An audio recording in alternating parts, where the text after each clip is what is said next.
Vamos sentar, por favor. Reabertos os trabalhos, tenho a satisfação de anunciar a presença em nosso plenário dos estudantes do Centro Universitário da Grande Dourados e da Universidade Federal da Grande Dourados, em Mato Grosso do Sul. Sejam muito bem-vindos.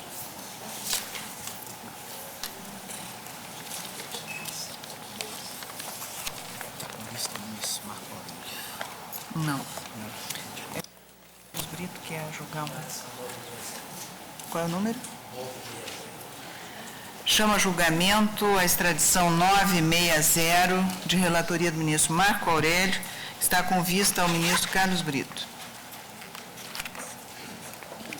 Presidente, antes de ouvir, se for o caso, a manifestação do ministro Carlos Aires Brito, desejo fazer um aditamento e, diria mesmo, uma retificação quanto ao voto proferido.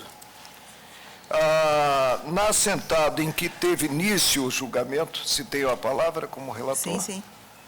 Na assentada em que teve início o julgamento, duas dúvidas surgiram, a saber, a impossibilidade de o governo requerente cumprir promessa de reciprocidade, tendo em conta a cláusula constante da respectiva legislação, proibindo a extradição de nacional suíço, e o fato de o tratado de extradição entre Brasil e Suíça subordinar a entrega de nacional à concordância dos subscritores.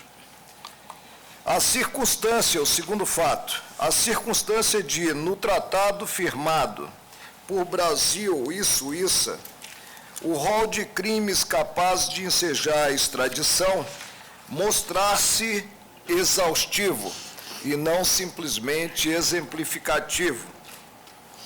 Consigno que o relatório e o voto deste processo foram elaborados em agosto de 2006, data em que pedi dia para julgamento.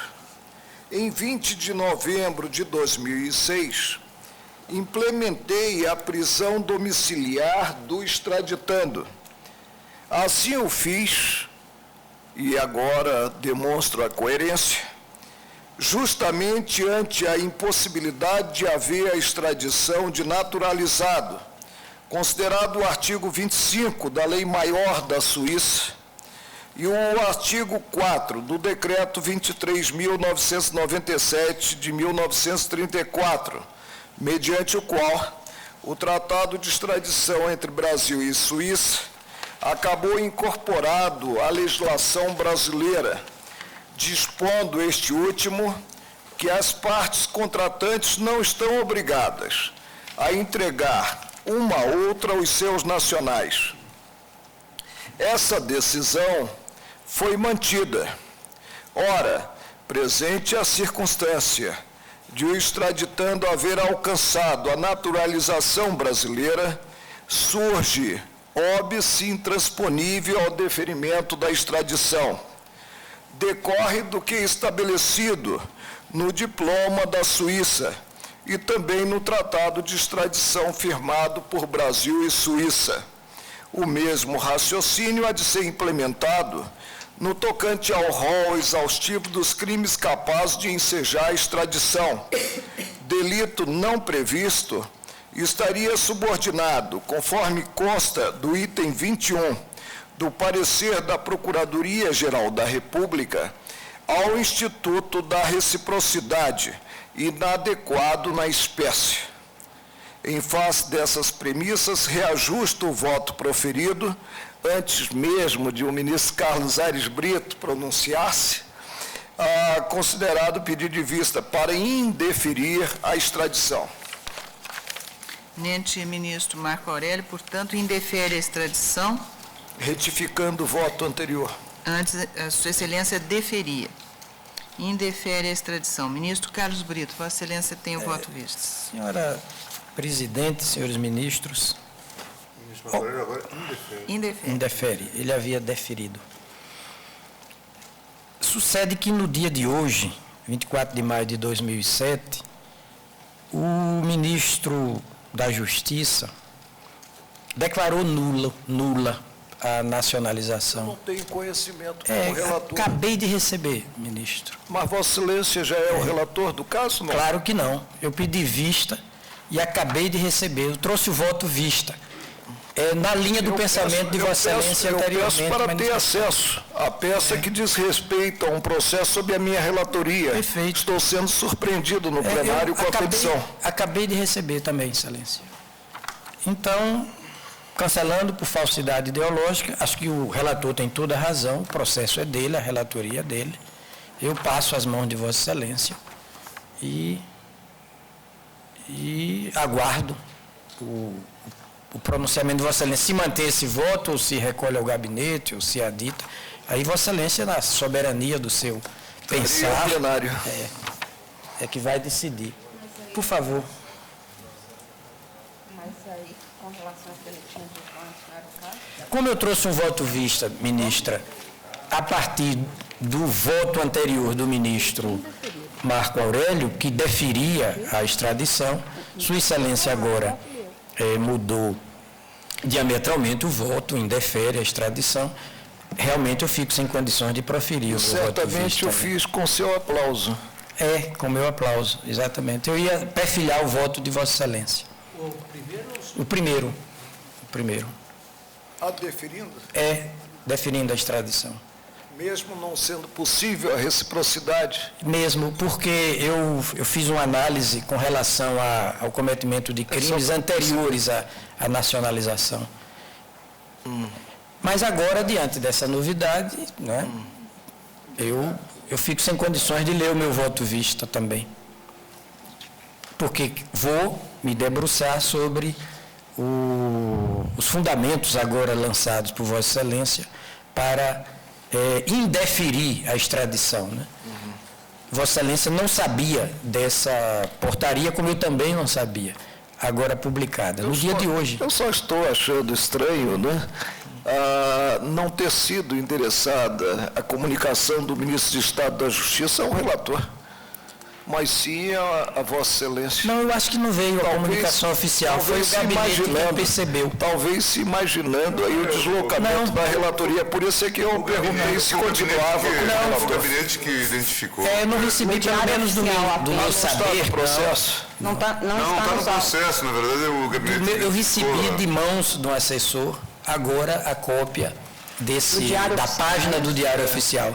Ignoro se recebeu ao oficialmente. tribunal que se faça a diligência para ocorrer uma comunicação oficial pelo ministro da Justiça, para tornarmos, portanto, extremo de dúvidas a cassação da naturalização. Para tornar oficial o ato do Ministério da Justiça?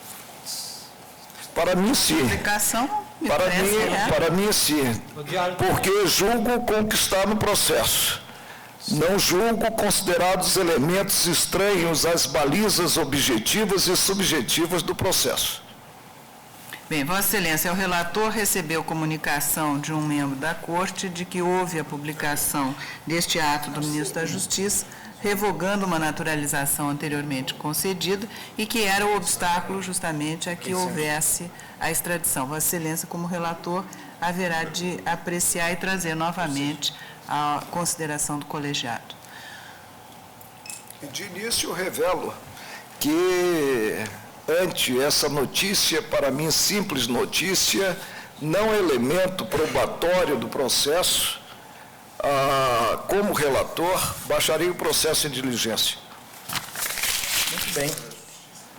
Apenas eu pondero que, como fiz o voto, perfilhando o entendimento de Vossa Excelência, anteriormente manifestado, acatando, portanto, os fundamentos que Vossa Excelência lançou, e que fui também surpreendido com esse cancelamento, com a anulação do decreto de naturalidade, de naturalização do extraditando, eu vou aguardar o pedido de diligência que Vossa Excelência está propondo e já foi aprovado. Como é, não entendi. Se Vossa Excelência, que recebeu a notícia, foi surpreendido, eu que não a tive, muito mais. Mas Vossa Excelência está tendo poucos minutos depois de mim. Foi agora mesmo, no intervalo, que eu acabei de receber.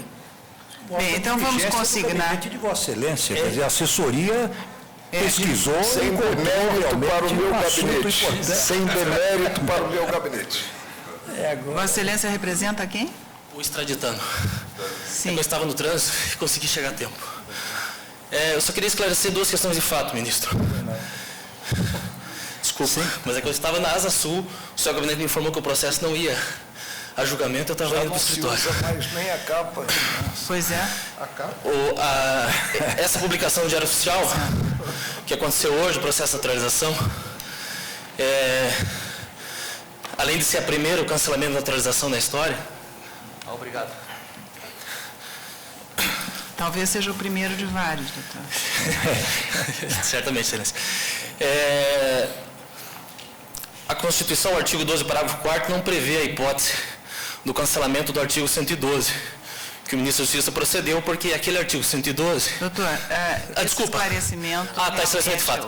Lá se deu sob a alegação de que o extraditando respondia processo crime anterior ao do requerimento de naturalização de 1º de julho de 2002. E nas folhas 626 do processo de extradição, consta uma informação do próprio governo suíço, de que o Ministério Público só apresentou o processo criminal contra o extraditando em 23 de julho de 2003. O que existia antes era investigação. E o artigo 112 diz, no questionário, condição para receber a naturalização, doutor, não ter denúncia, pronúncia e condenação. O esclarecimento já Isso está nos autos, tá? Está certo. Muito obrigada. Eu, então, apenas faço consignar para efeito de conclusão dessa assentada que comunicado pelo ministro Carlos Brito a respeito da expedição pelo senhor ministro de Estado da Justiça de uma portaria cancelando a naturalização do extraditando, o fato levado a conhecimento do eminente relator, Sua Excelência deliberará para trazê-lo novamente a plenário. Bem, eu agora chamo a julgamento, ministro Marco Aurélio. Vossa Excelência está com vista da ação civil originária número 453 do Paraná. O autor é o Estado do Paraná e ré a União.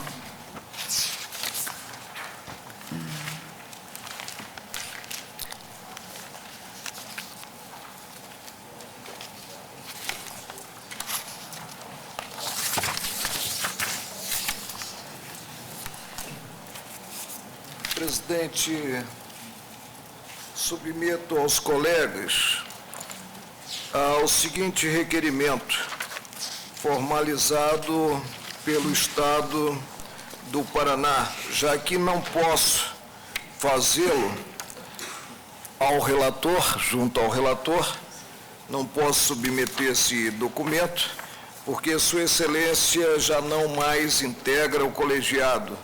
E creio que, nesse caso concreto, houve anteriormente um incidente e acabei eu ficando por sucessão como relator.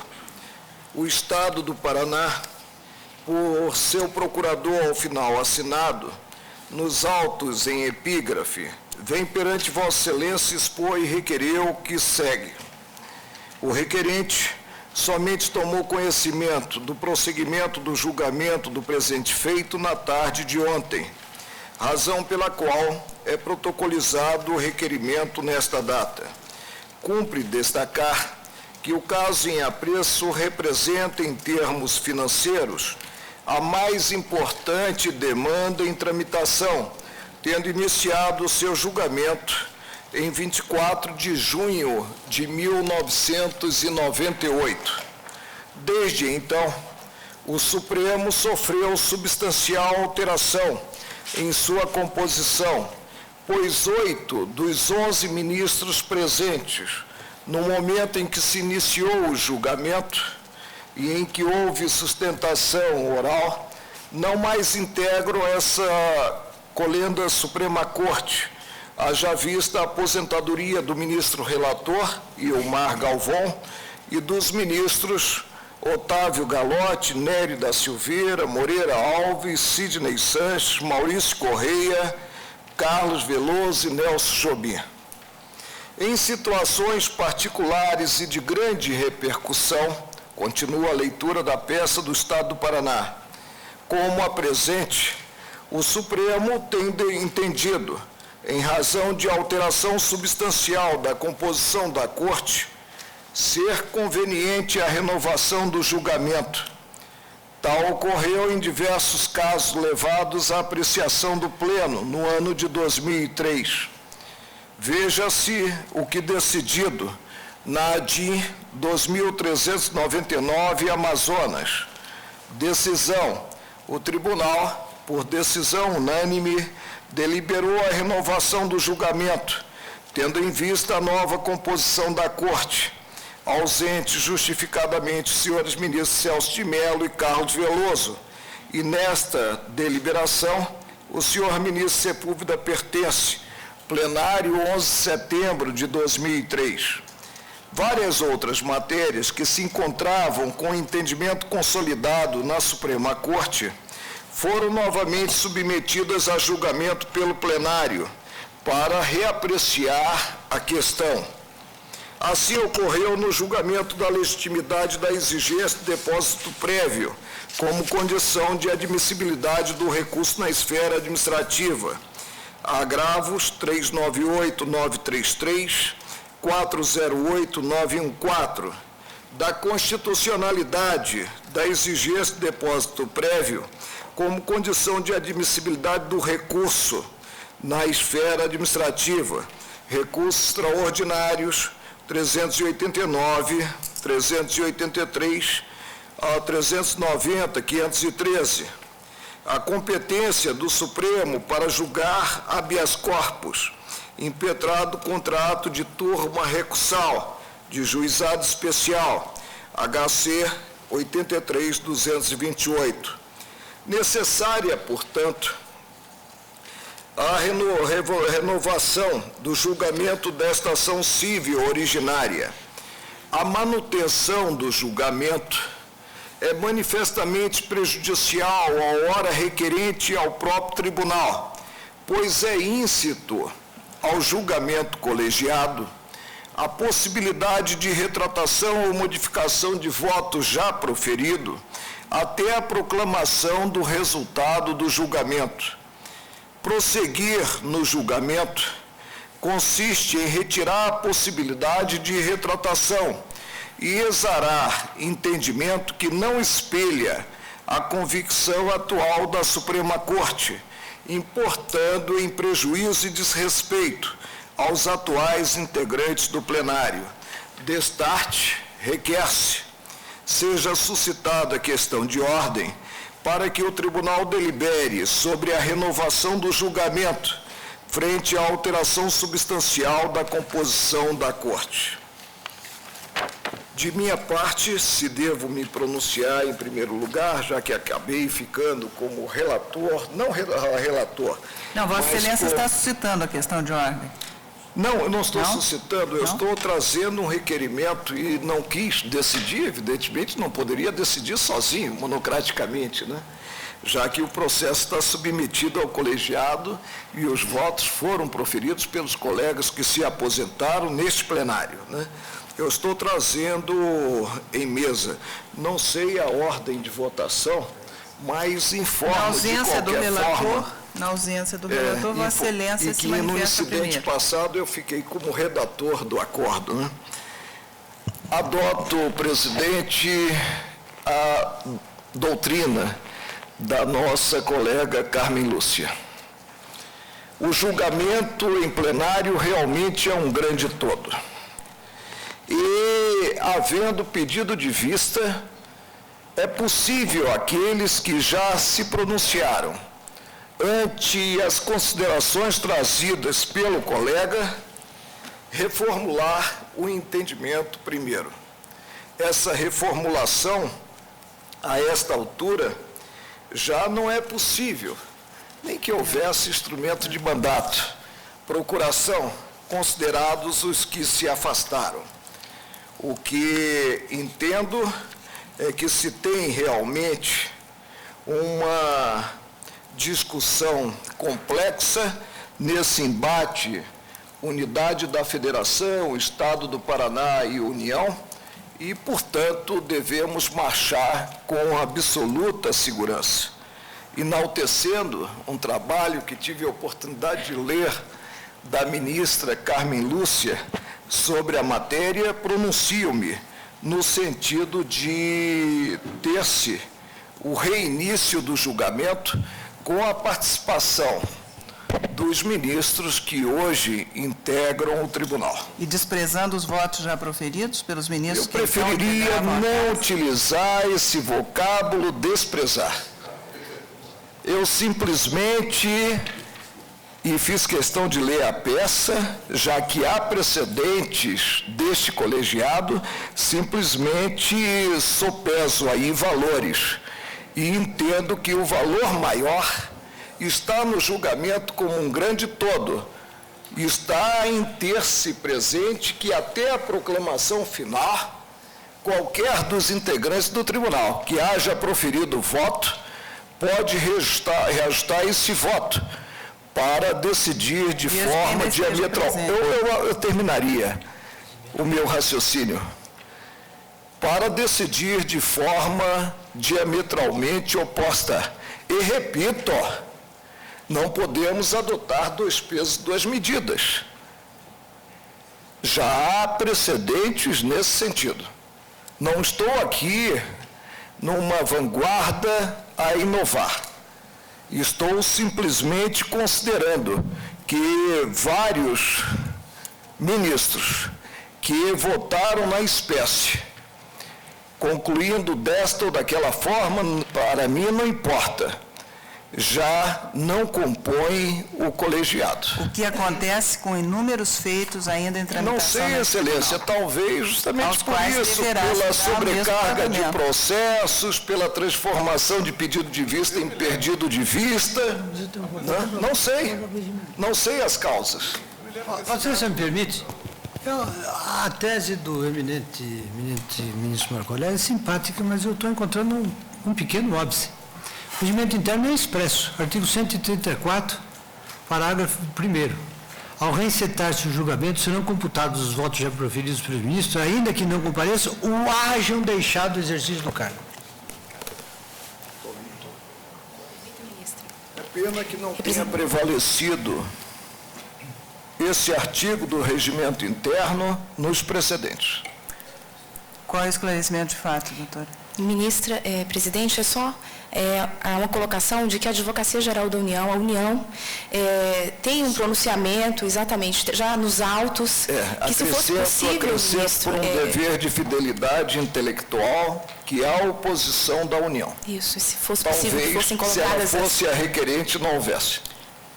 E, na verdade, todos esses precedentes citados o pelo Estado do tribunal tenha Paraná curiosidade de dizem conhecer respeito as a razões. simplesmente decisões proferidas no âmbito de medidas cautelares, né, em que nós todos conhecemos que o juízo é meramente sumário. Aí, né, em todos os demais precedentes da Corte, no sentido contrário, são em questões de mérito.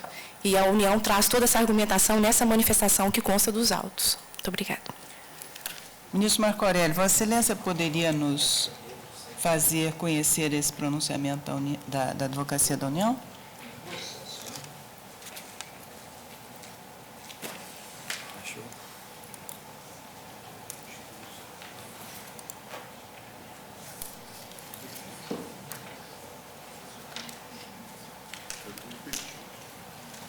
Você não participa.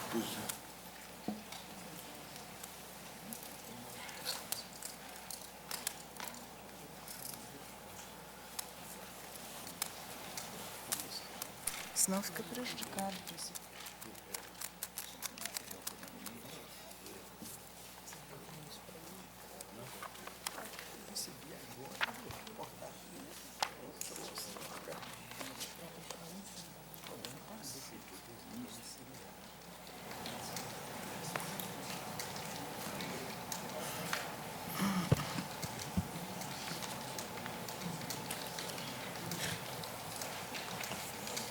sei se há outra peça no processo, mas a de folha 1923 tem o seguinte teor.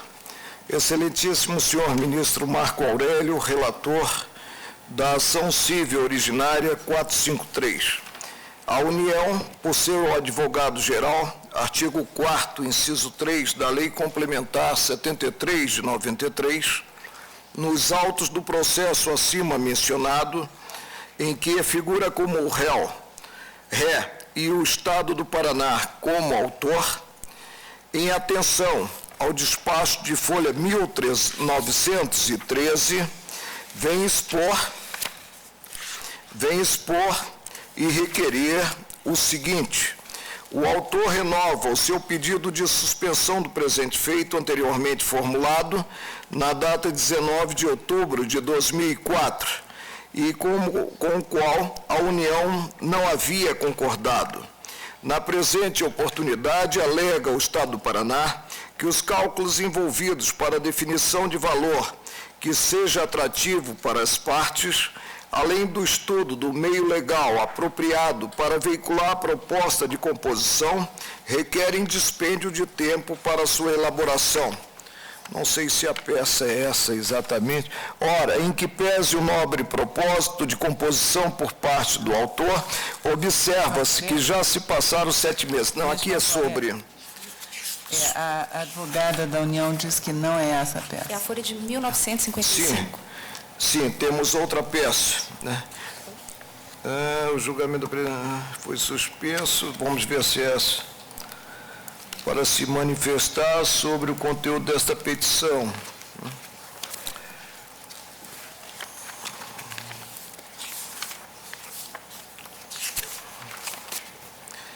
Estado do Paraná. Assim. A União, pessoa jurídica de direito público interno, devidamente representada, é o introito que eu já lancei, vem à presença de Vossa Excelência, respeitosamente, em virtude do despacho folha 1930, manifestar-se sobre a questão de ordem suscitada pelo Estado do Paraná, por meio da petição número X, de 5 de abril de 2006. Trata-se de ação originária, com pedido condenatório, por meio do qual postula o Estado do Paraná a condenação da União ao pagamento de indenização referente a todos os valores gastos na construção da Estrada de Ferro Central do Paraná, no trecho entre as cidades de Apucarana e Ponta Grossa. Foi suscitada a questão de ordem pelo Estado-membro em 5 de abril de 2006, visando anular o julgamento ante a alegação de substancial modificação na composição da Corte e sob os seguintes fundamentos. 1. A causa, além de ser de grande repercussão, é a mais importante demanda judicial em termos financeiros, em tramitação no Supremo. 2. Há precedentes do Tribunal admitindo o reinício do julgamento.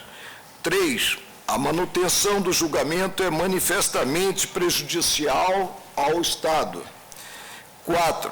O colegiado pode modificar ou retratar voto já proferido até a proclamação do resultado final, de modo que retirar essa possibilidade importa prejuízo e desrespeito aos atuais membros do Supremo. Resumo das causas de pedir do Estado.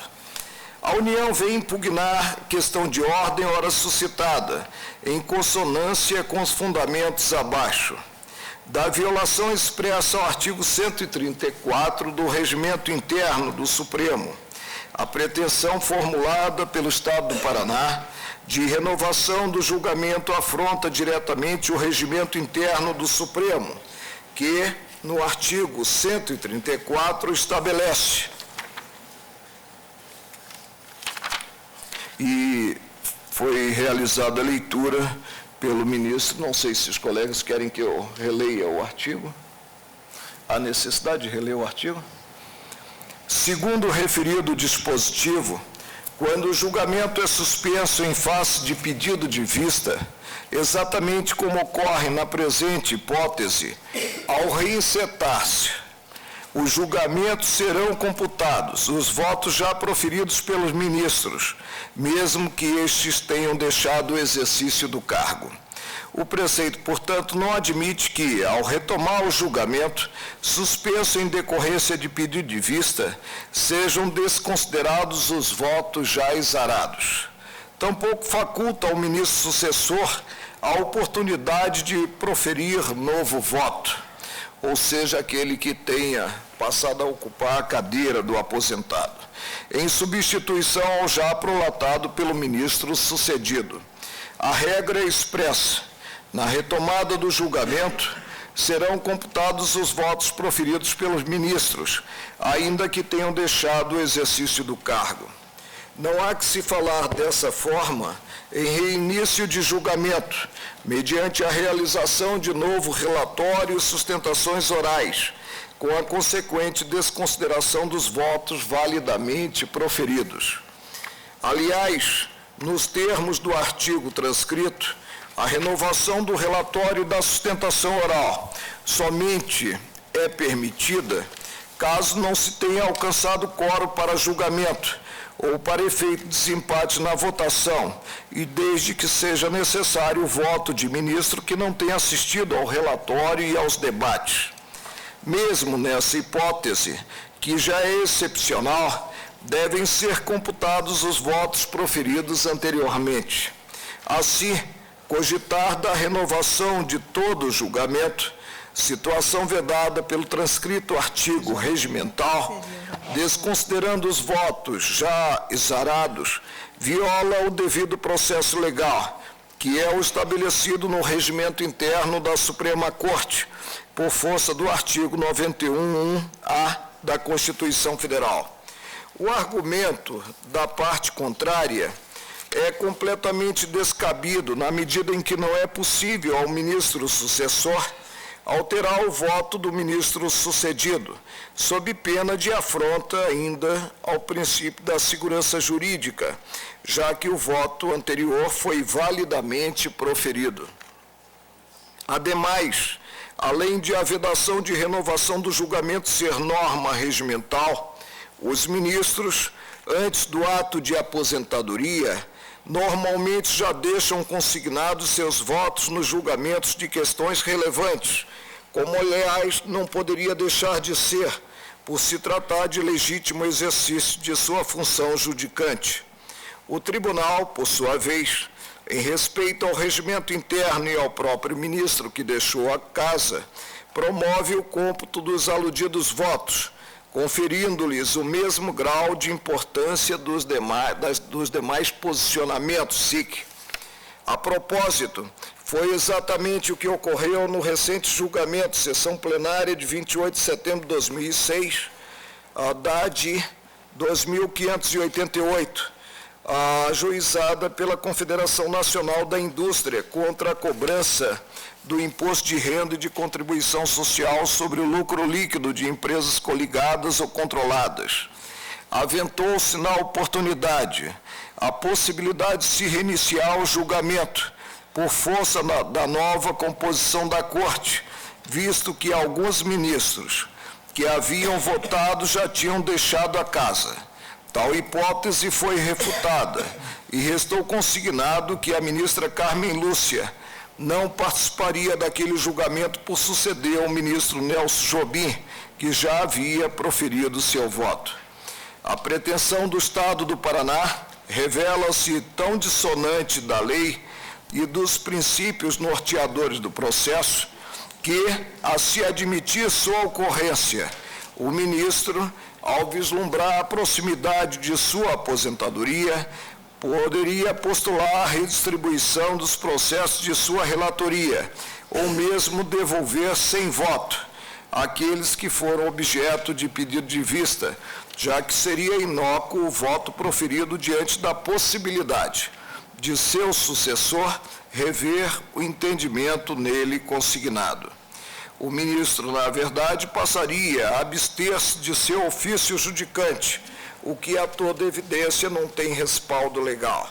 Não se está afirmando, em hipótese alguma, a ocorrência de possível coisa julgada em relação a cada voto antes do julgamento final. O que se sustenta com fundamento no próprio regimento é a impossibilidade de não se computar os votos validamente proferidos pelos ministros que deixaram essa casa. Reitere-se que referido cômputo tem o condão tão somente de dar fiel cumprimento ao comando regimental supramencionado, como também de manter o respeito ao entendimento exarado pelos ministros que se dedicaram ao acurado exame das questões debatidas e que deixaram registrado em voto válido sua contribuição para o deslinde dos respectivos feitos. Não se deixa de reconhecer, em momento algum, a faculdade atribuída ao ministro de alterar seu entendimento, enquanto perdurar o julgamento do feito, tendo em vista, inclusive, a independência que lhe é assegurada. Contudo, tal alteração somente pode ser concretizada pelo próprio ministro que proferiu o voto durante o exercício do cargo, sendo certo que o regimento interno veda ao ministro sucessor qualquer retratação no conteúdo do voto já proferido. Da mudança de composição e da jurisprudência do Supremo, em relação à admissibilidade de renovação de julgamento, fundada na ocorrência de eventual mudança de composição da Corte, ressalte-se que a jurisprudência desse excelso pretório é firme no sentido de não admitir tal procedimento. Consoante decisão exarada no habeas 55.722, Rio Grande do Sul, de relatoria do ministro Cunha Peixoto, restou consignado ser inviável a renovação de julgamento, quando já proferidos votos em sessão anterior, de forma regular, sob pena de afronta ao postulado constitucional da ampla defesa, verbis. Habeas corpus, julgamento de recurso de apelação iniciado, mas não concluído, devido a pedido de vista para voto de desempate, redistribuição do feito com novo julgamento, dando-se como inexistentes os votos já proferidos, sendo que um deles era favorável à pretensão do réu apelante, dada a nova composição da Câmara Julgadora, impossibilidade, mesmo sendo omisso o regimento interno do tribunal indigitado coator, vez que irregular a sessão na qual foram proferidos os dois votos já referidos, à vista do mandamento constitucional instituidor do princípio da ampla defesa, habeas corpus deferido.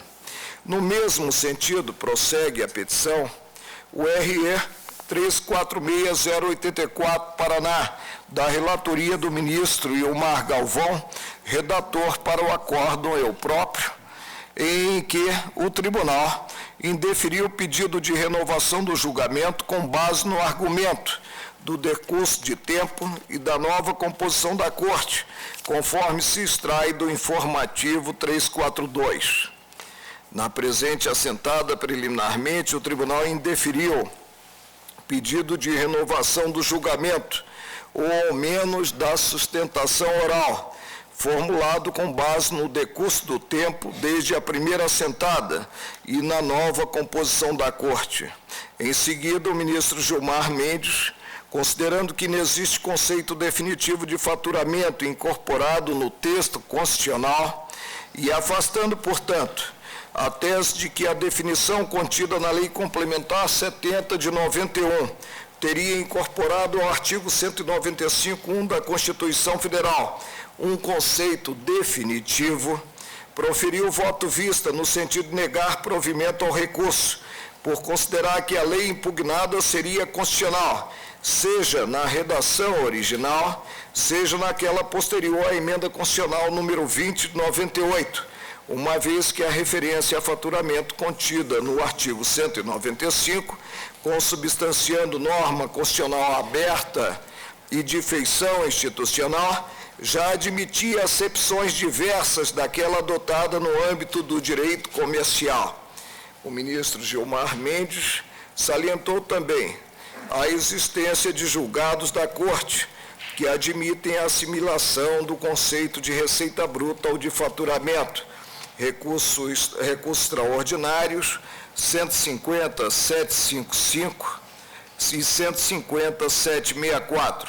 Após o voto do ministro Maurício Correia, acompanhando o ministro Gilmar Mendes, o julgamento foi adiado em virtude de pedido de vista do ministro César Peloso. Recurso extraordinário 346.084, Paraná, relator ministro Ilmar Galvão, 1º de abril de 2004.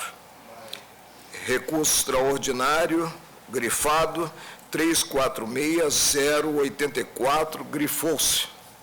Não há, portanto, prossegue a petição, qualquer suporte jurídico constitucional que possa albergar a pretendida subversão do curso processual mediante a subtração de votos legitimamente proferidos, para com isso postular a renovação do julgado, pelo simples fundamento de que ocorrera mudança na composição da Corte. Aliás, a alteração na composição dos tribunais pátrios configura fato habitual e constante, que não pode gerar para o sucessor o direito de alterar o voto já proferido pelo sucedido, sob pena de se postergar no tempo a solução das lides, que apenas com muita sorte alcançariam o seu desfecho. O acolhimento da pretensão do Estado levaria certamente à configuração de situações dessa natureza, em frontal ofensa ao princípio da celeridade processual, erigido a preceito expresso na Constituição Federal por meio da Emenda Constitucional número 45 de 2004. Se a cada mudança na composição da Corte, o ministro sucessor pudesse alterar o voto do ministro sucedido antes da proclamação da decisão final, não há dúvidas de que se violaria também o princípio do devido processo legal, diante dos recorrentes obstáculos que se colocariam contra o curso retilíneo do processo e seu fim maior, que é a outorga da prestação jurisdicional.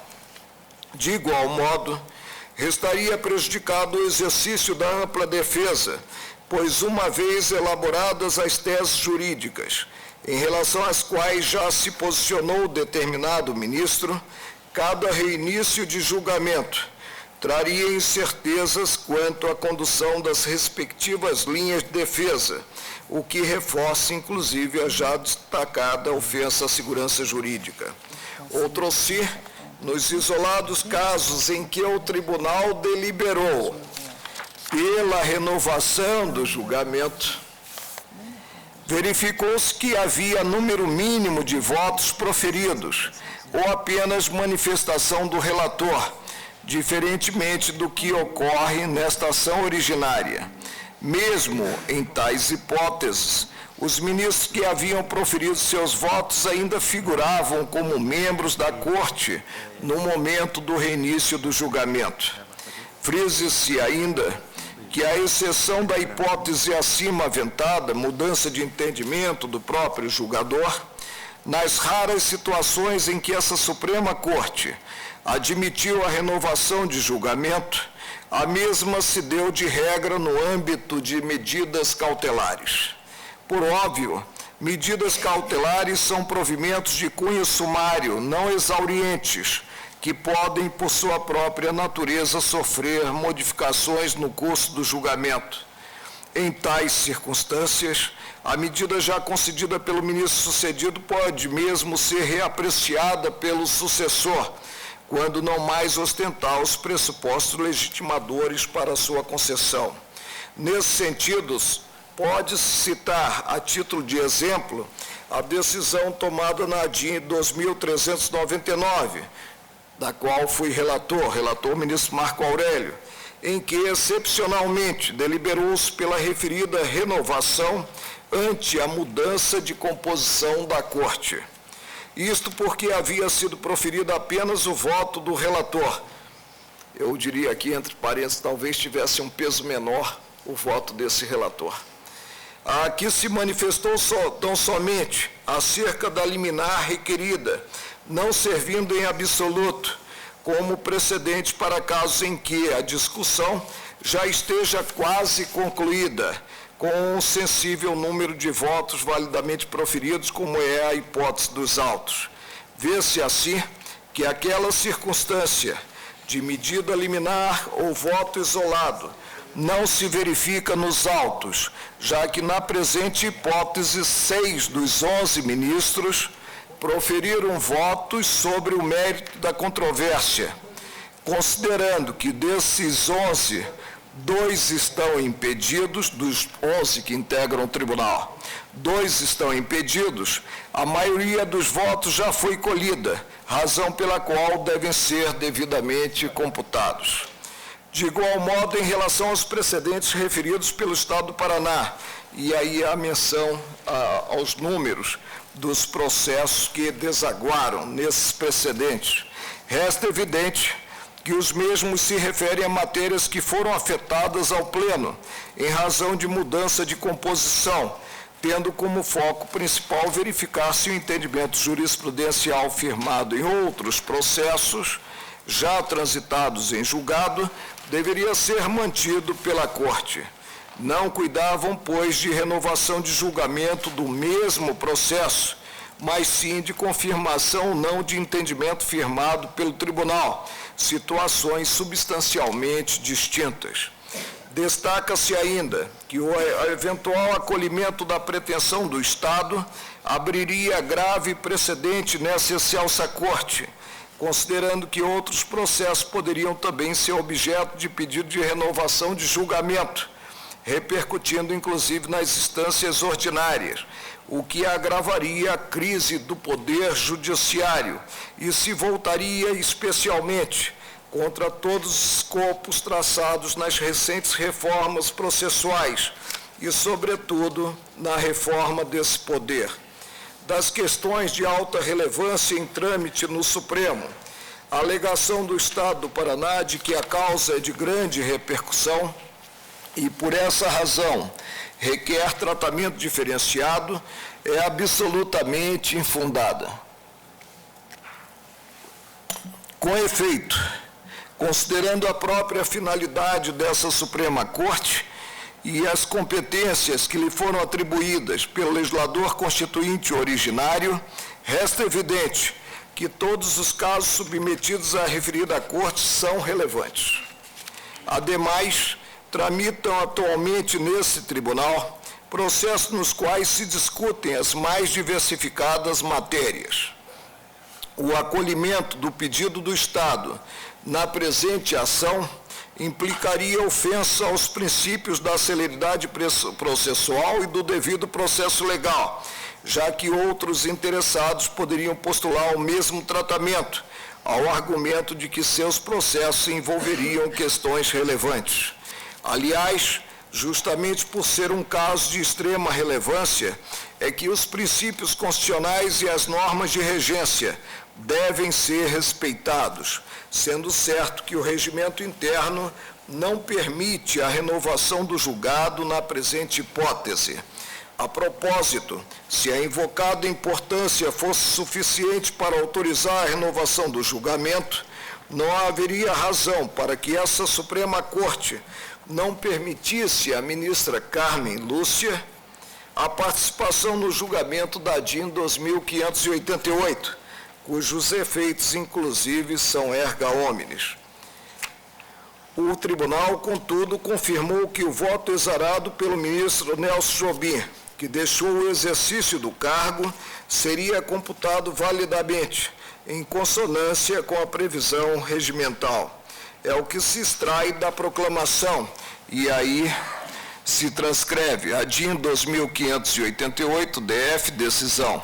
Após o voto vista do ministro Marco Aurélio, julgando procedente a ação, no que foi acompanhado pelo senhor ministro Sepúlveda Pertence, pediu vista dos autos o senhor ministro Ricardo Lewandowski. Ausentes justificadamente os senhores ministros Celso de Mello e Carlos Brito, Impedido o senhor ministro Gilmar Mendes. Não participou da votação a senhora ministra Carmen Lúcia, por suceder ao senhor ministro Nelson Jobim, que proferira voto. Presidência da senhora ministra Ellen Grace, plenário 28 de setembro de 2006. Da conclusão e do pedido. Diante do exposto, diante da vedação do artigo 134 do Regimento Interno do Supremo Tribunal Federal e por subversão da lógica jurídica, não havendo situação de excepcionalidade que justifique eventual renovação do julgamento, ante, inclusive, a existência de questões preclusas, requer a União seja superada a questão de ordem suscitada pelo Estado do Paraná, para assim prosseguir o tribunal no julgamento do mérito com o cômputo dos votos validamente proferidos. São os termos em que pede deferimento. Assinou a petição, então, advogado-geral da União, Álvaro Augusto Ribeiro Costa, Grace Maria Fernandes Mendonça, secretária-geral do Contencioso, e deixou de assiná-la o advogado da União, com espaço em branco, nome lançado, Edson Rodrigues Marques. Agradeço a Vossa Excelência. A manifestação de Vossa Excelência, então, é pelo acatamento do requerimento aviado pelo Estado do Paraná. Eu colho os votos, ministro. Sim, presidente, já que Vossa Excelência retornou ao meu voto, apenas desejo frisar que continuo percebendo o julgamento no plenário como um grande todo. E que antes da proclamação final desse julgamento é possível a retratação. É possível a retratação por qualquer dos integrantes. E aí, compondo essa mesma retratação, o julgamento, se surge impossível, nós não temos a observância do que revelei no início da minha fala como um grande todo. Ou seja, não há possibilidade de, diante desta ou daquela questão suscitada por quem pediu vista, vir o prolator do voto em assentada anterior a reconsiderar esse mesmo voto. Subscrevo integralmente, como disse, o belíssimo trabalho confeccionado pela minha colega Carmen Lúcia. Eu vou colher o voto da ministra Carmen Lúcia. Senhora presidente, como o ministro Marco Aurélio fez referência, eu quero esclarecer que eu escrevi esse artigo como professora antes de estar aqui. Portanto, para ficar claro... Não foi considerada essa questão de ordem suscitada posteriormente. Eu escrevi como professora de Direito Constitucional apenas, enfim, apenas para justificar. Até retomando realmente o que eu penso e levando em consideração a assertiva realçada pelo ministro Pelusi, que se contém nos atos apresentados, lidos pelo ministro Marco Aurélio, eu queria fazer rapidissimamente duas ponderações. A primeira de que, como eu escrevi, realmente, eu considero que um julgamento termina quando se proclama o resultado e que é de regra que os ministros, os juízes em geral, podem redirecionar seus pronunciamentos diante de novas ponderações que são apresentadas, inclusive nos casos de voto visto, exatamente com a apresentação de novos fundamentos. Razão pela qual eu interpretei o regimento naquele trabalho, que, aliás, nem me debrucei sobre ele, estava falando teoricamente, no sentido de que computa-se o voto e se o novo membro que sucede àquele ratifica ou silencia, e com isso ele tacitamente está ratificando, ele não tem nenhuma necessidade de se pronunciar, às vezes até pelo próprio direcionamento de preferir manter aquilo que foi dado. Toda a argumentação que foi trazida aqui agora e lida pelo ministro Marco Aurélio na peça da Fazenda da União, na verdade, se configuraria contra qualquer tipo de retratação. O próprio ministro não poderia, então, voltar atrás a ser válido o que foi apresentado aqui como ponderação, porque se o voto tomado já é considerado, já é computado, realmente nós teríamos sempre uma situação em que ele não poderia também se retratar. Na verdade, o princípio da segurança jurídica é que muitas vezes leva o próprio ministro a voltar atrás no seu inicial pronunciamento, quando ele está presente, ou, tal como eu ponderei naquele trabalho, na possibilidade de se voltar atrás. Não significa que sempre vai ter que fazer isso, nem significa que seja válido que um advogado imagine que, porque é um novo membro ou novos membros, necessariamente se vai ter que refazer todos os julgamentos. Isso vai depender de algumas situações. Relembro aqui que o ministro Nelson Jobim, não sei de cor ou em qual julgamento, se pronunciou que, às vezes, havia 3 ministros só nesta casa que tinham realmente visto a leitura. Eu mesmo estou com vista de alguns casos do ministro Nelson Jobim, em que só estavam presentes os ministros Sepúlveda Pertence, Celso de Mello e o ministro Marco Aurélio. Os outros não viram nem a sustentação, nem o relatório, nem nada disso. Então, e essas ponderações todas que foram feitas me parecem extremamente válidas e, portanto, não acho que em situações excepcionais, no sentido de haver tantas novidades que realmente podem gerar uma insegurança jurídica, se houver a proclamação de um resultado que já não corresponde ao que este novo tribunal pensa, isto é que criaria insegurança jurídica, eu vislumbro a possibilidade de se interpretar o regimento no sentido de que são computados os votos, daquele que saia, inclusive, e que este voto se manterá, ressalvada a possibilidade sempre de, diante de novos argumentos, aquele que o sucede poder, eventualmente, se pronunciar. E eu me pronuncio quanto a essa questão de ordem, portanto, no sentido levantado pelo ministro Marco Aurélio, ou seja, pela possibilidade de o sucedido poder se manifestar diante de novos argumentos trazidos. No caso concreto, ministra Carmen Agora, Lúcia, no caso concreto. Eu realmente não tenho como falar, e neste caso eu teria que pedir vista, porque como eu estaria oficialmente impedida ou não iria me pronunciar, eu não me debrucei para saber se havia excepcionalidade ou argumentos novos a partir daquilo que foi trazido. Pois não. Então, neste caso, eu teria que realmente verificar. Se você me permite, eu acho que há um outro dado relevante que foi notado pela Advocacia Geral da União, é que, como há 2 ministros impedidos para a causa, pelos votos tomados, a causa já está decidida. Então, não preciso mais proferir voto considerado pedido de vista. Já está decidido, eu não preciso mais proferir voto. Vossa Excelência exclui o meu voto. E Vossa Excelência costuma, seguidamente, votar vencido. Você pode manifestar até um voto vencido. Não sei, eu já disse neste plenário que não faço questão de formar na corrente majoritária. A única coisa que aí é prerrogativa, e prerrogativa não é direito, é dever, é que fique consignado na ata dos trabalhos como votei. Agora, se lhe agrada ou não o ministro Marco Aurélio votar vencido, é outra questão. Mas, ministro, não é disso que se trata. O que nós estamos cuidando no caso é que há um dado importante que conspira contra a possibilidade da renovação do julgamento. É que, pelos votos tomados, de certo modo, o julgamento já está definido, ainda que os demais ministros que ainda não votaram devam fazê-lo por dever de ofício. Isso é outra coisa. Ou seja, nós estamos considerando, não quem vai ficar vencido ou vai ficar vencedor, isso é irrelevante para o caso. É que a renovação do julgamento, no caso, implicaria a renovação de um julgamento cujo teor já está definido.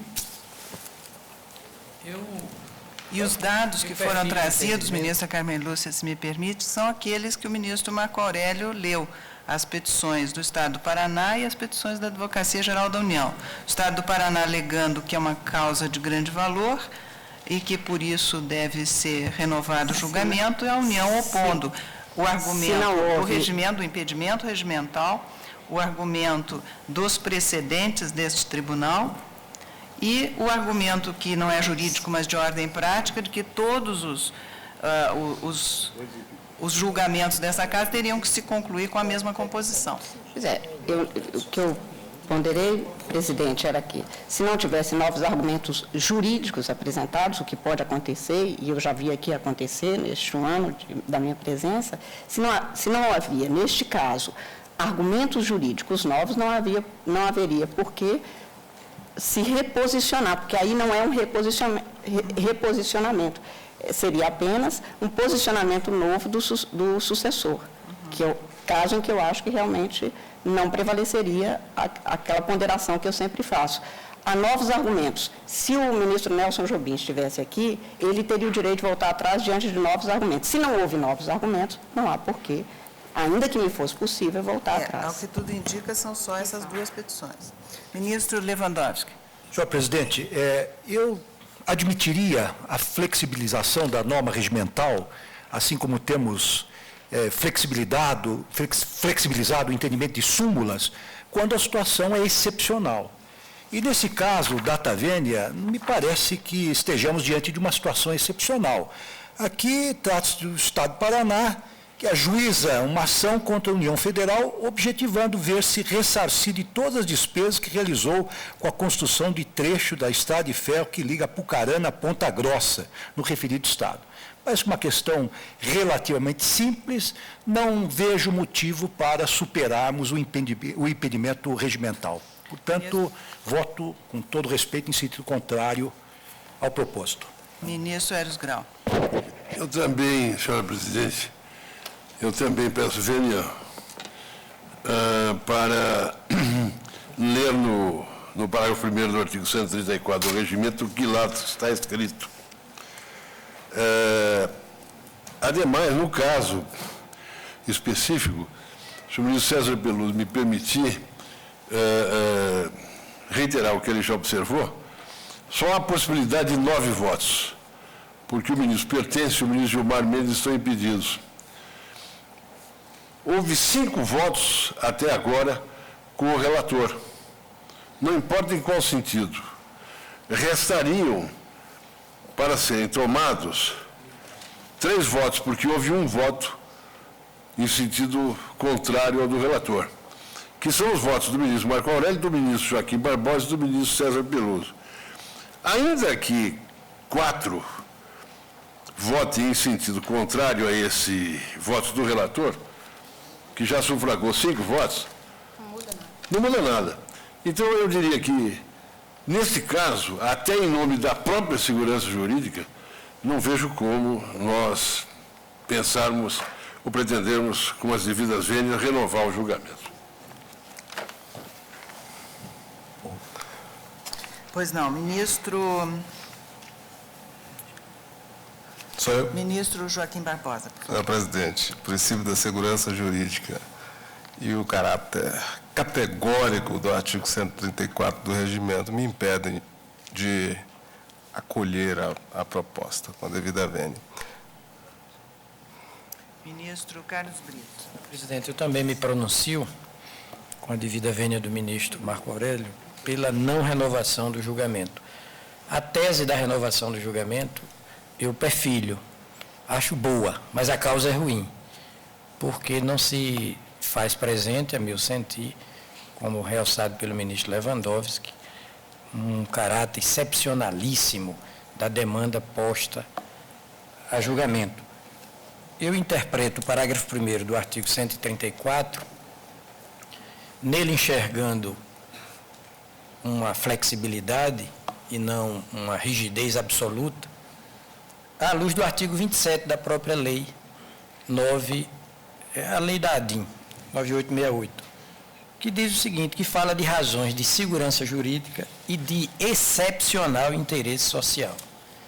Ora, a toda evidência, penso, essa causa não é socialmente impactante e nem é tecnicamente complexa e não possibilita a discussão de relevantes temas jurídicos. Ou seja, não estamos a agitar aqui ideias originais, ideias que perpassem o espectro axiológico da Constituição, colocando, não é, em risco a própria arquitetura constitucional no que ela tem de mais valiosa, que é a sua axiologia. Pelo contrário, acho que até tecnicamente a causa é de equacionamento singelo e por isso peço vênia para me pronunciar pela não renovação do julgamento.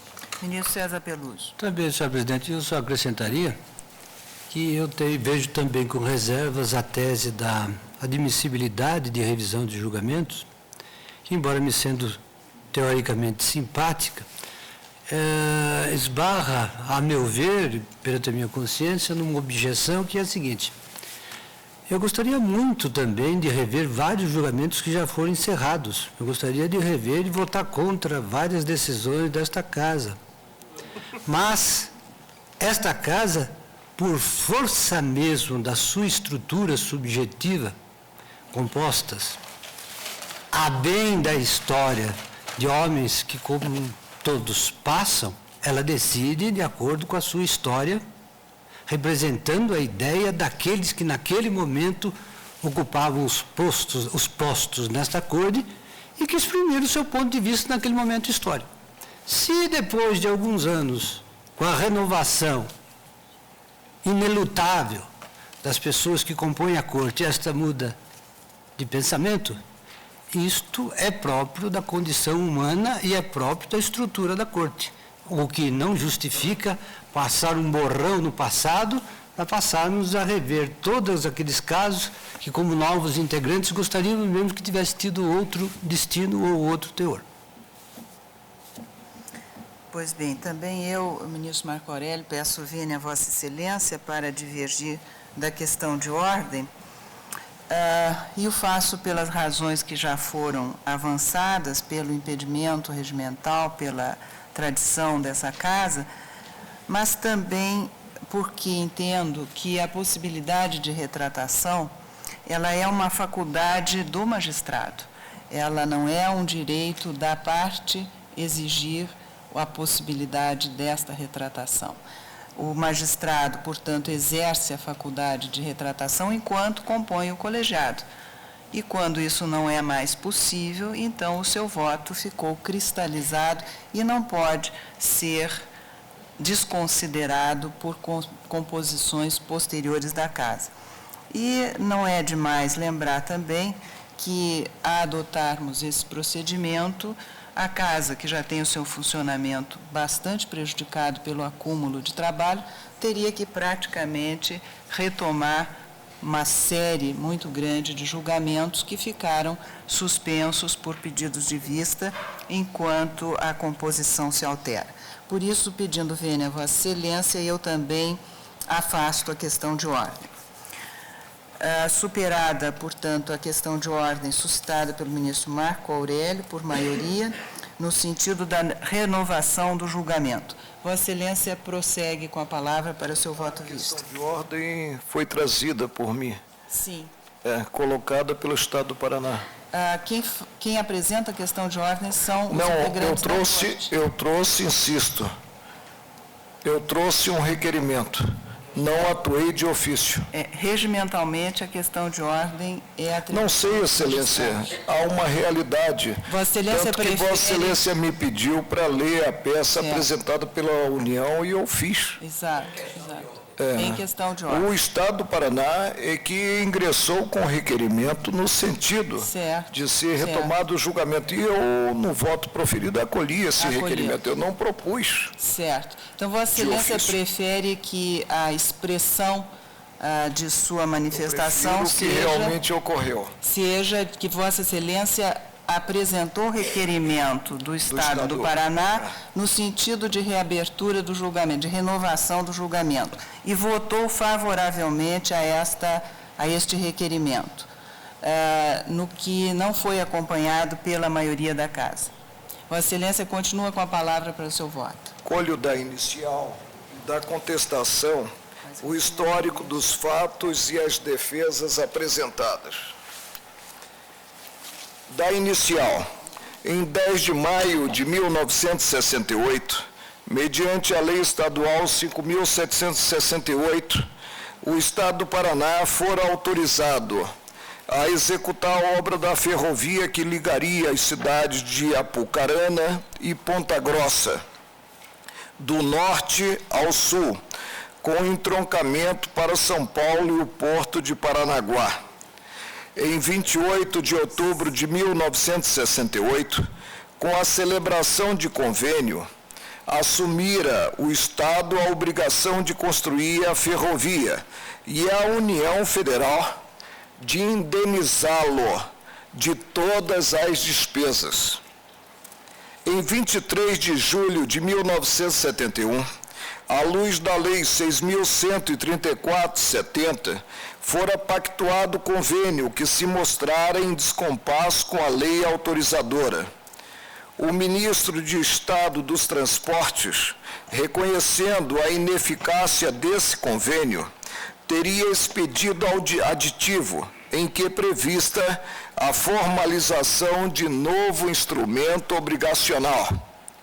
Após ficar pronta, quando da entrega da Estrada de Ferro Central do Paraná à União, lavrara-se termo de recebimento do qual constara que a ferrovia fora construída mediante convênio entre o governo do Estado do Paraná e o federal, e que somente seria transferida para a Rede Ferroviária Federal S.A., após acerto final de contas entre os subscritores do convênio, ou seja, o Estado e a União.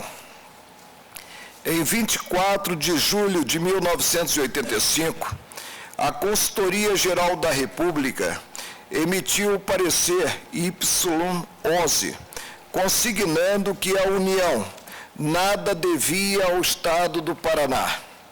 O Supremo, ao julgar a ação civil originária 381.4, proposta pelo consórcio Transcom Amurada, assentara o contrário, dando ensejo à emissão do parecer CF 45, de 27 de fevereiro de 1992, com posição diversa da constante do anterior.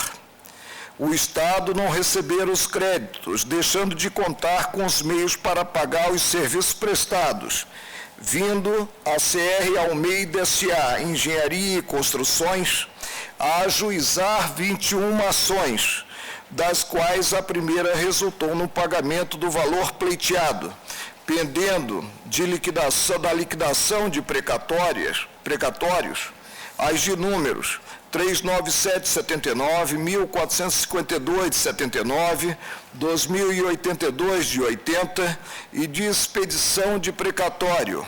A data do ajuizamento desta ação, ou seja, junho de 1993, a revelada no processo 11.092.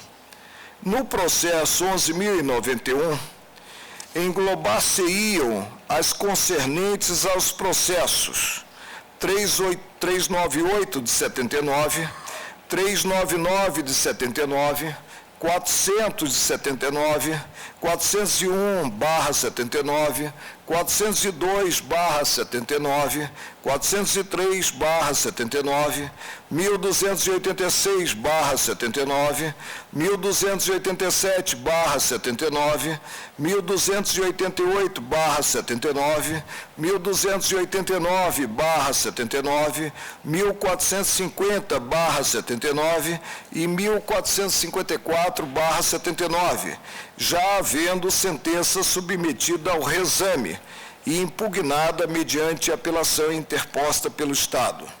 No processo 121.093, ter-se-ia a decisão favorável à construtora, confirmada pelo Tribunal de Justiça do Paraná e pelo Superior Tribunal de Justiça.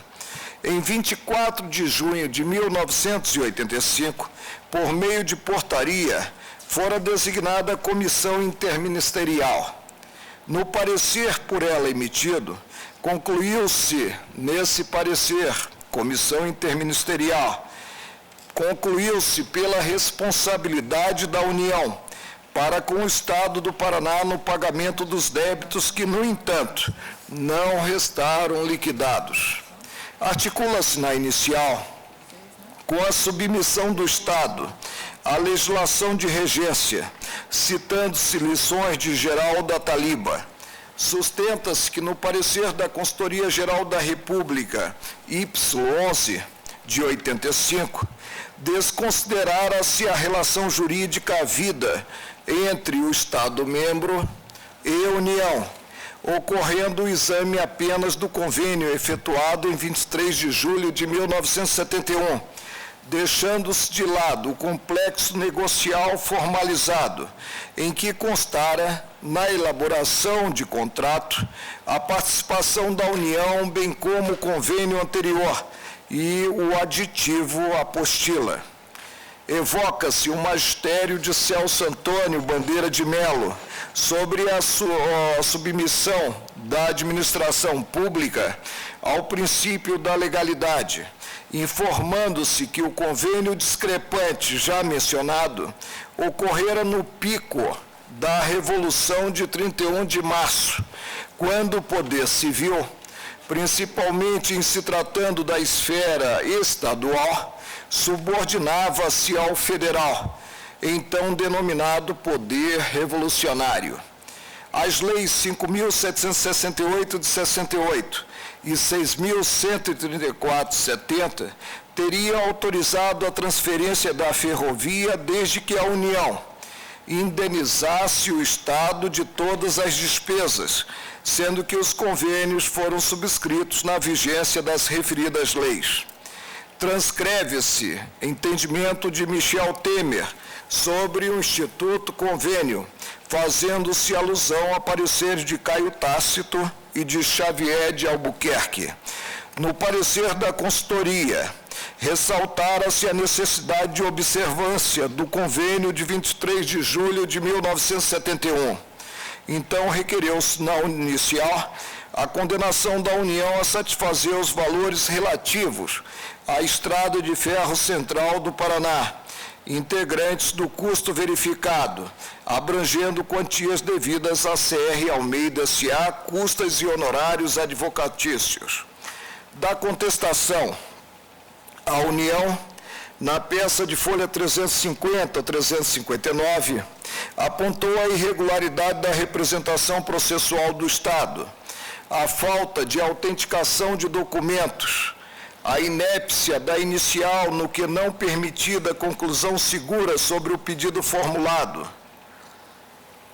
a impossibilidade de o Estado atuar pleiteando direito alheio da CR Almeida S.A., a prescrição em 1980, tendo em conta que a ligação entre Apucarana e Ponta Grossa, via Estrada de Ferro, ocorreu em 22 de outubro de 1975, sendo que no máximo seria dado cogitar da interrupção, considerado o verbete 383 da súmula desta Corte, pelo aviso número 331 GM, de 25 de novembro de 1982.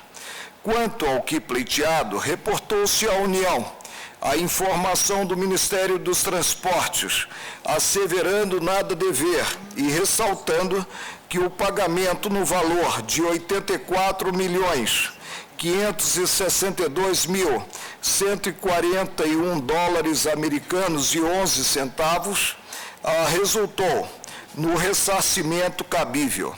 Transcreveu ainda o parecer do então consultor-geral da República, Dr. Darcy Bessone, segundo o qual a responsabilidade de construção de vias de transporte que não transponham os limites do Estado é do Estado. Se a União resolveu contribuir para tal realização, procedeu em caráter voluntário a título de ajuda. Requereu à União a declaração de improcedência do pedido. Com a decisão saneadora de folha 515, o ministro relator Ilmar Galvão afastou as preliminares de irregularidade da representação e de falta de autenticação dos documentos, aludindo à circunstância de o Estado fazer-se representado por procurador e de tratar-se de documentação com origem oficial. Remeteu para o julgamento final a problemática atinente à inépcia e instou as partes a especificarem as provas que pretendiam produzir.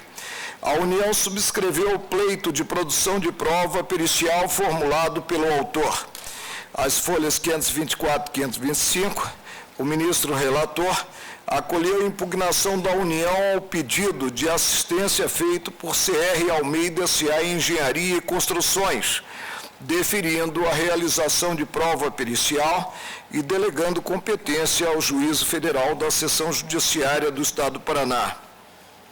Apresentadas alegações finais, a Procuradoria-Geral da República emitiu o parecer assim sintetizado: direito de regresso, se é exercitado por Estado contra a União, não pode ser veiculado autonomamente em ação judicial ajuizada originariamente perante o Supremo, mas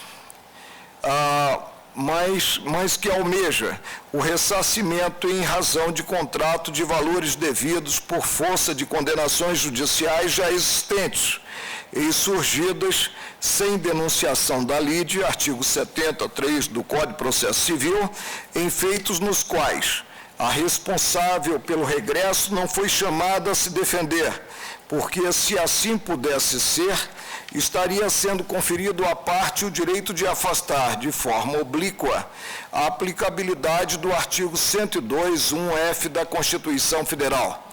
Pedido incerto, genericamente fundamentado em fatos passados, presentes e futuros, não comprovados. O pedido pode ser genérico, mas isso não significa que os fatos dos quais decorra a obrigação de indenizar perdas e danos não devam ser comprovados no processo de conhecimento. Na liquidação, apura-se apenas o quanto. Recurso extraordinário 99.040, ação civil originária suscetível de ser julgada extinta ou, se não, improcedente. A folha 1807, o ministro relator prolatou a seguinte decisão: para eventual deslinde da controvérsia em seu mérito, é mister ainda que o senhor perito proceda da seguinte forma: converta em moeda nacional, a data de 30 de março de 81, a parcela de $48.216.118,27, correspondente à parte do empréstimo externo de 40 milhões, que não foi ressarcido pela União ao Estado, acrescida dos encargos financeiros decorrentes da mora. Atualize monetariamente até a data do cálculo hora determinado o valor que vier a ser apurado na operação acima, acrescido de juros legais, 6% ao ano. As parcelas da verba orçamentária de 100 milhões que, segundo a perícia, foram desembolsadas pelo Estado entre dezembro de 77 e dezembro de 80, conforme o levantamento constante de folha 655, as quais serão acrescidas de juros da mora. O valor que foi pago pela União ao consórcio Transcom Amurada para a extinção da obrigação assumida pelo Estado perante a referida empreiteira, em relação à qual houve desistência parcial desta ação, homologado a folhas 937. Para evitar maiores delongas, a diligência será cumprida perante o juízo da 5ª Vara da Seção Judiciária do Paraná, a quem hei por bem delegar os devidos poderes, remetam-se os presentes autos a sua excelência, publique-se. A certidão de julgamento de folha 1872 a 1873 revela: a Corte rejeitou as questões preliminares suscitadas, relativas à prescrição, à inépcia da inicial e à falta de denunciação da lide, nos termos do voto do relator. B. O relator concluiu pela improcedência do que pleiteado na inicial, sendo suspenso o julgamento em 24 de junho de 1998, em face do pedido de vista formulado pelo ministro Nelson Jobim, havendo declarado impedimento o ministro Sepúlveda Pertence. C. Em 12 de dezembro de 2001, prolatou voto o ministro Nelson Jobim pela procedência do pedido, tendo solicitado vista a ministra que nos preside. D. Em 19 de fevereiro de 2003, a ministra presidente, hoje, Ellen Grace, acompanhou o relator, votando no sentido da improcedência do pedido. E, Em 27 de fevereiro de 2003, o ministro Maurício Correia acompanhou o relator, que na oportunidade reiterou o voto anteriormente proferido. F.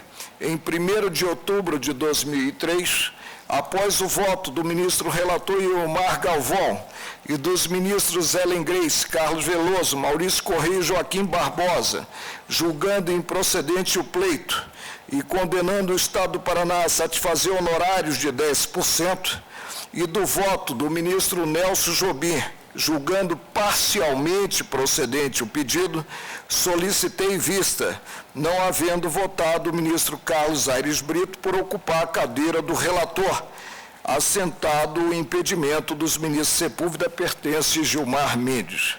Lancei visto,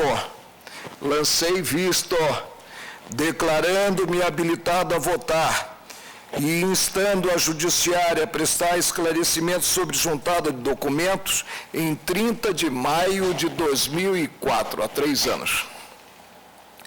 Digo, consigne-se o alcance da legislação estadual que dispôs sobre a construção da estrada de ferro, ligando Apucarana a Ponta Grossa. Evidentemente, a responsabilidade da União não surgiu com a promulgação das leis estaduais, cabendo assim o exame dos instrumentos que se seguiram, já que tudo se fez sob o ângulo da normatização estadual, com o intuito de lograr-se a celebração de convênios. Quando, da operação externa, no valor de 24 milhões de dólares, a ser firmada pelo Estado do Paraná para a construção da ferrovia, ficaram estampados certos dados. Deu-se, além da autorização por lei estadual, do assentimento do Senado Federal, a autorização pelo Presidente da República, visando ao aval da União, e aí dispensou-se até mesmo a contragarantia por parte do tomador do empréstimo, o que a Procuradoria da Fazenda apontou como algo inusitado, item 12 do parecer de folha 28. Mais do que isso, revelou-se que o tratamento especial estaria a decorrer, aspas, do firme propósito da União de adquirir a ferrovia. Item 14 do parecer, que foi aprovado pelo então ministro da Fazenda, Antônio Delfim Neto, folhas 31 a 41. Veio a ser firmado o contrato para a construção da citada ferrovia, havendo sido subscrito pelas empresas contratadas e o governo do Estado do Paraná, folhas 50 a 90. Em 22 de outubro de 1975, lavrou-se ata de recebimento e entrega em caráter definitivo da ligação ferroviária Apucarana-Ponta Grossa, atuando comissão designada pelo ministro dos Transportes. Então assentou-se que a transferência para a rede ferroviária federal e não estadual somente ocorreria após o acerto final de contas entre o Estado e a União, conforme os termos do convênio, folha 106. O primeiro convênio foi celebrado em 28 de outubro de 1968, tendo como objeto. O presente convênio tem por objeto a transferência para o governo federal de todo o acervo da ferrovia Apucarana-Ponta Grossa, a ser construída pelo governo do Estado do Paraná, numa extensão aproximada de 330 quilômetros, bem como a indenização pelo primeiro governo federal de todas as despesas suportadas pelo segundo para a conclusão da obra, folha 110. Em 23 de julho de 1971, houve a celebração de novo convênio, comparecendo mais uma vez para firmá-lo agora na cidade maravilhosa do Rio de Janeiro, e não na de Ponta Grossa, o então ministro dos Transportes, Mário Davi Andreasa. Nesse convênio, assinalou-se como objeto a construção da ferrovia Apucarana-Ponta Grossa, aludindo-se a esforços conjugados do governo do Estado e do governo federal, e dispondo-se que o acervo construído seria transferido pelo Estado à União. Consignou-se a indenização a ser satisfeita, com menção explícita, aspas, transcrevo, as despesas suportadas na realização do empreendimento pelo Estado. Mais do que isso, previu-se, e transcrevo, todos os ônus da construção ficarão sob encargo e desempenho do governo estadual, entendendo-se como compromisso do governo federal a participação dos recursos de investimento na medida e proporção do que for convencionado e a aplicação das dotações específicas que foram consignadas no seu orçamento e destinadas ao empreendimento. 1.3. O governo federal indenizará ao governo do Estado do Paraná como ressarcimento e na ordem prevista as seguintes parcelas. A. O empréstimo de 24 milhões de dólares, objeto de convênio firmado em 28 de abril de 68, entre a União e o Estado do Paraná. B. O empréstimo de 40 milhões de dólares que ora é tomado para a conclusão da obra e que se insere como objeto do presente pacto. C. A parcela de 100 milhões de cruzeiros a que se refere a cláusula segunda do item 2.1, letra C, folha 119. Condicionou-se o cumprimento das obrigações de amortização dos financiamentos e de ressarcimento de quaisquer parcelas pela União ao andamento e à conclusão da obra no prazo previsto no convênio. A cláusula das obrigações do governo do Estado do Paraná dispôs sobre a aplicação na obra de todos os recursos especiais cobertos por dotações orçamentárias estaduais ou federais e que viessem a ser mobilizadas por financiamentos internos e externos, prevendo-se a destinação da importância de 100 milhões de cruzeiros para os investimentos feitos na obra mediante consignação própria do orçamento estadual. A cláusula terceira do convênio, estamos aqui em sede ordinária e não extraordinária. A cláusula terceira do convênio fixou ainda a obrigação do governo federal de entregar ao governo do Paraná as quantias destinadas a indenizá-lo das despesas com encargo da construção da ferrovia e constantes dos orçamentos do Estado ou do órgão de sua administração, havendo referência aos limites estabelecidos no convênio. Definiu-se mais que a União indenizaria o governo na forma do esquema inserido no quadro anexo ao convênio, das importâncias despendidas com a amortização dos financiamentos contratados para a conclusão da obra, a título de ressarcimento, cláusula 3.1, a linha D.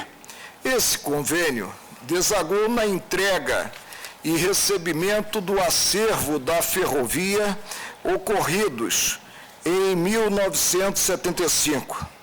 2 anos antes, em 24 de dezembro de 1973, formalizara-se aditivo folha 129, dispondo-se na cláusula primeira sobre a prorrogação do prazo do convênio anterior e que o cronograma físico-financeiro e demais condições necessárias à conclusão da obra seriam ajustados em instrumento obrigacional próprio, documento esse que, se existente, não chegou a ser anexado à peça primeira da ação. Cabe o exame da defesa da União e dos documentos juntados, tendo em conta haver sido tomada de empréstimo a peça produzida pela consultoria jurídica do Ministério dos Transportes, folha 357, cuja leitura não revela haver sido formalizado o instrumento obrigacional referido, surgindo os descompassos que acabaram por dar origem a esta ação. A União assevera que nada deve ao Estado e que a construção da ferrovia se fez com ônus repartidos, segundo os convênios firmados. O desfecho da lide pressupõe a definição do alcance desses convênios. Visando a ter presente a vontade das partes, ressalto que no convênio de 28 de outubro de 1968, ficou previsto que a União indenizaria o Estado, está entre aspas, de todas as despesas suportadas para a conclusão da obra. Em síntese, de início depreende-se que o acervo da ferrovia Apucarana-Ponta Grossa, então a ser construída pelo Estado do Paraná, passaria ao governo federal, arcando este com as despesas relativas à construção. No convênio que se encontra a folha 110 a 112, dispôs-se que seria obrigação do governo do Estado do Paraná, sob o ângulo financeiro, aplicar na obra os recursos mencionados no artigo 2º da Lei Estadual 5.768/68, ou seja, as dotações relativas a 1969 e 1970, na ordem de 15 e 10 milhões de cruzeiros novos, respectivamente. Após consignar-se a obrigação linear da União de indenizar o Estado, explicitaram-se na cláusula 3ª parcelas anuais que seriam liquidadas a partir de 1971 até 1975. Previu-se mais o ressarcimento ao governo do Paraná dos juros pagos incidentes sobre empréstimo externo, bem como das taxas adicionais que recaíssem sobre esse mesmo empréstimo, garantindo-se que o crédito formado pelos recursos já aplicados pelo Estado na ferrovia, em data anterior ao convênio, viriam a ser reservados à participação do Paraná em outras obras públicas de interesse mútuo. Extraem-se, assim, das cláusulas do convênio as seguintes premissas. A obra a ser realizada seria transferida com todo o acervo à União, fato que veio a ocorrer. B. A União, em contrapartida, e observada até mesmo a ordem natural das coisas, indenizaria o Estado das despesas para a conclusão da obra. C. O Estado concorreria com os recursos referidos no artigo 2º da Lei Estadual 5.768/68. D. Os valores desembolsados pelo Estado na construção da ferrovia até a data da celebração do convênio seriam alvo de reserva para aplicação em outras obras. Conclui-se, então, que nesse convênio o Estado apenas ficou com o ônus econômico-financeiro concernente às dotações orçamentárias constantes do artigo 2º da Lei 5.768/68, que a União afirmou conhecer, no que subscreveu o instrumento que a ela se reporta. Resta saber se esse quadro veio a ser modificado com a celebração do convênio que se seguiu datado de 23 de julho de 1971, e que se encontra a folha 118 a 125 do processo. Nele dispôs: 1. Sobre o esforço conjugado dos governos estadual e federal, cláusula 1ª, item 1.1.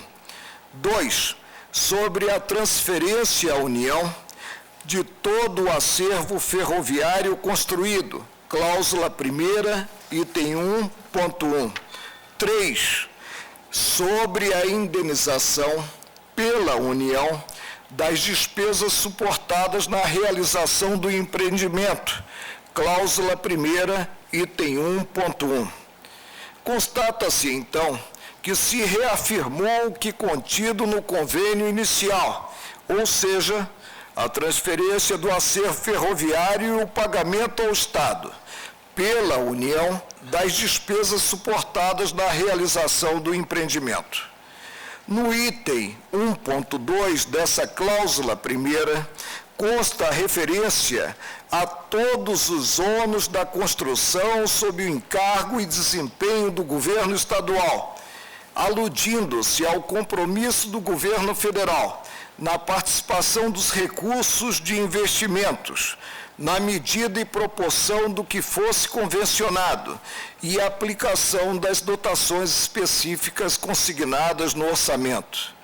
Indaga-se: teriam as partes inserido neste segundo convênio previsão contrária ao primeiro?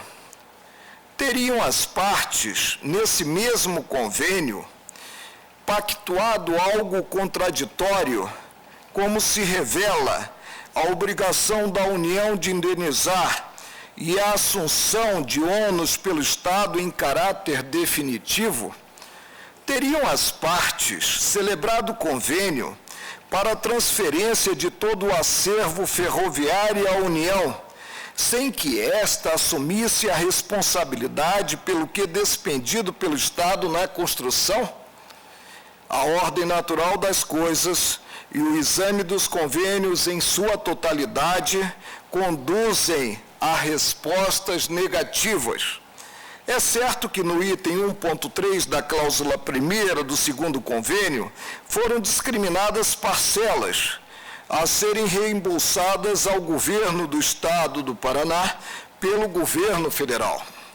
Porém, essa discriminação não esvaziou a obrigação principal assumida pelo governo federal, valendo apenas como explicitação de parcelas já conhecidas. Tanto é assim que no item 1.4, que se seguiu ao item da discriminação, fez-se referência ao cumprimento das obrigações de amortização dos financiamentos e de ressarcimento de quaisquer parcelas pela União, subordinando-o ao andamento e à conclusão da obra, no prazo previsto no convênio e em aditamentos.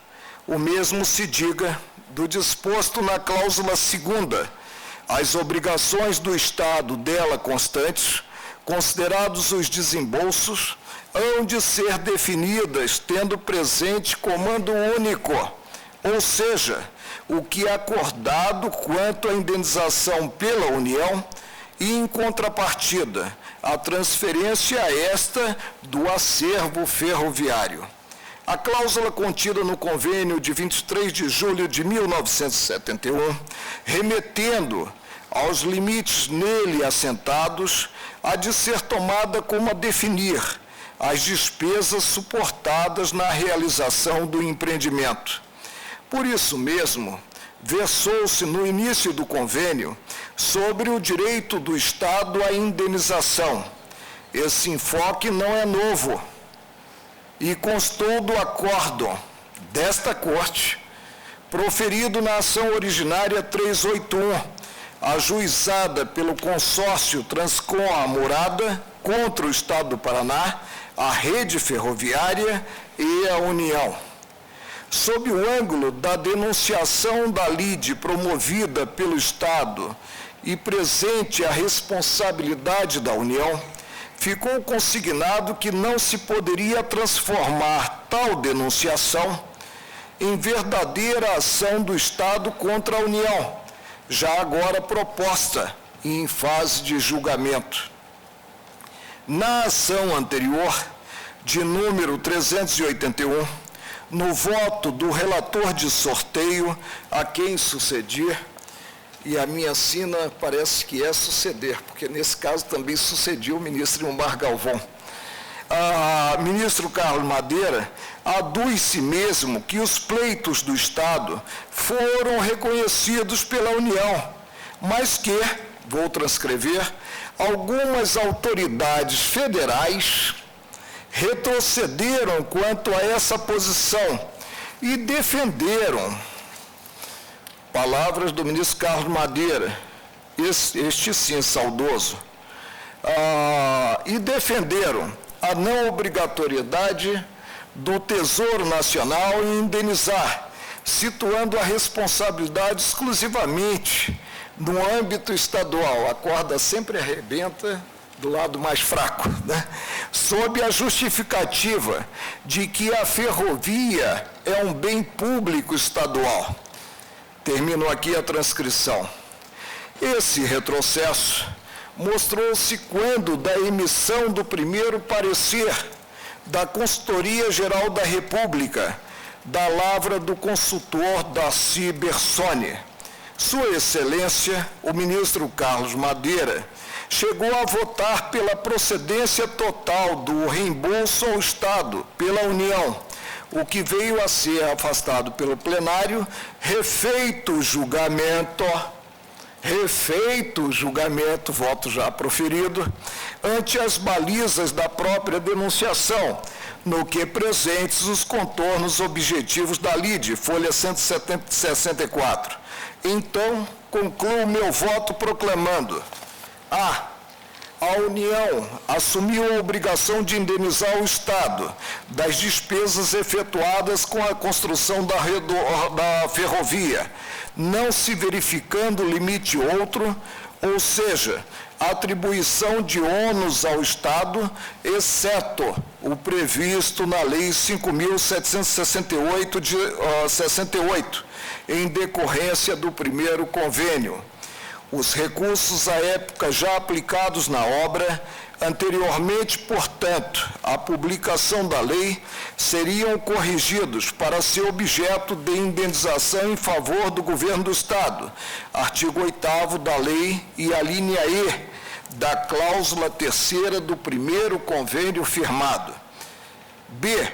Em contrapartida, de forma consentânea com o fato de haver assumido o ônus pela construção da ferrovia, todo o acervo respectivo seria transferido à União, como foi.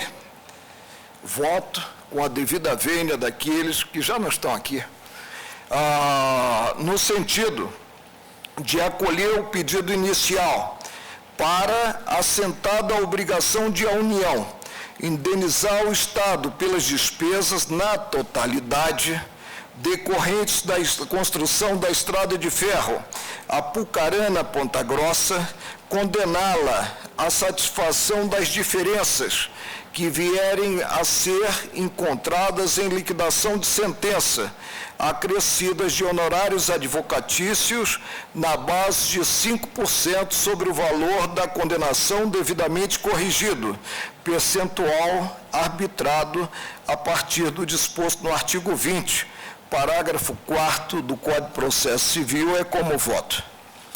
Eminente ministro Marco Aurélio dá pela procedência da ação. Falta o voto do ministro César Peluso, que tem a palavra. Senhor presidente, a causa foi